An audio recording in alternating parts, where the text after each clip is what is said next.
நம்ம யூடியூப் சொந்தங்கள் அனைவருக்கும் வணக்கம். லொல்லி ஜாலி சொந்தங்கள் அனைவர்களுக்கும் வணக்கம். இப்போ நம்ம புதுசா லொல்லி ஜாலியில வந்து சமையல் குறிப்பு போடலான்னு இருக்கோம்.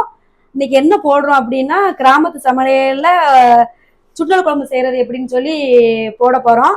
வாங்க எப்படி செய்யலாம்னு பார்க்கலாம்.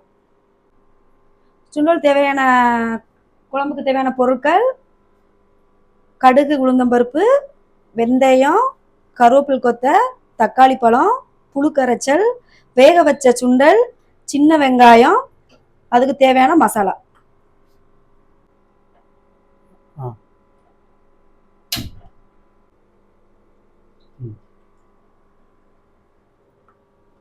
சூடாகுது.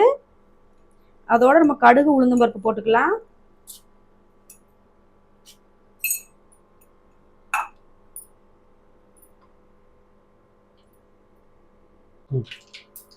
அடுத்து வெந்தயம்,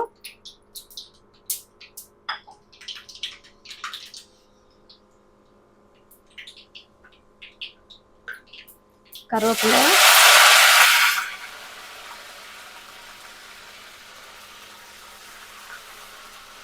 தேவையான தக்காளி.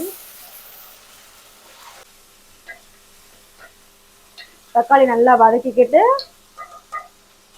தக்காளி வதக்கட்டும். நம்ம சின்ன வெங்காயமும் ஜீரகத்தையும் மிக்சியில ஒரு திருக்கிட்டு வந்துருவோமா? இப்போ சின்ன வெங்காயத்தை இந்த மாதிரி பரப்பரன்னு பேஸ்ட் மாதிரி அரைச்சிக்கிட்டோம்.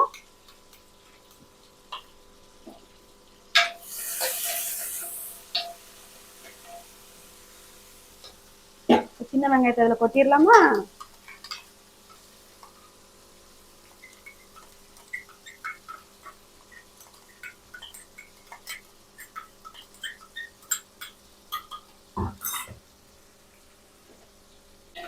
தக்காளியும் சின்ன வெங்காயமும் நல்லா இப்படி வதக்கி விட்டுக்கிடணும். வதக்கிக்கிட்டு அப்புறம் நம்ம குழம்புக்கு தேவையான வச்சிருக்க மசாலாவை இதுல கொட்டிக்கிடணும். போட்டுட்டு கொஞ்சோண்டு மஞ்சத்தூள்,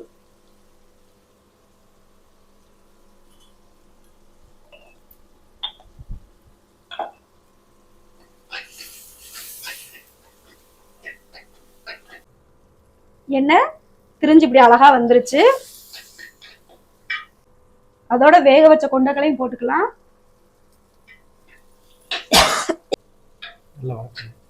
நல்ல கொண்டைக்களி இப்படி நல்லா வதக்கிக்கிட்டு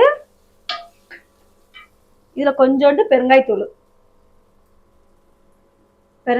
கொஞ்சமா ஒரு சிட்டிக்கு போட்டுக்கிட்டு இப்போ நம்ம இதுல புளிக்கரைசல் ஊத்திடலாம்.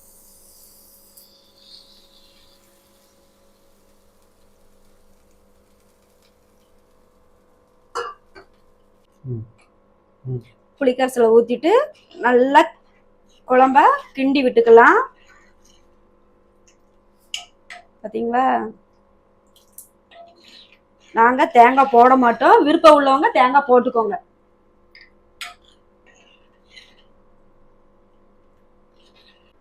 தேவையான அளவு உப்பு போட்டுக்கலாம். ஏற்கனவே நம்ம கொண்டைக்கடலை வேக வைக்கும் போது உப்பு போட்டிருக்கோம். குழம்புக்கு மட்டும் தேவையான உப்பை போட்டுக்கலாம். இப்போ இது நல்லா கொதிக்கட்டும் 10 நிமிஷம்.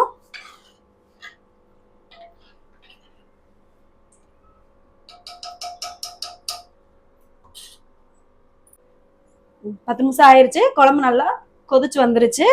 இப்போ நம்ம கொத்தமல்லி இலை தூவி அடுப்பை ஆஃப் பண்ணிடலாம். கொண்டைக்கடலை குழம்பு, சுண்டல் குழம்பு ரெடி ஆயிருச்சு. போட்டு ஒரு கிளறி விட்டு குழம்பு ரெடி ஆயிருச்சுங்க. ஆஃப் பண்ணிடலாமா?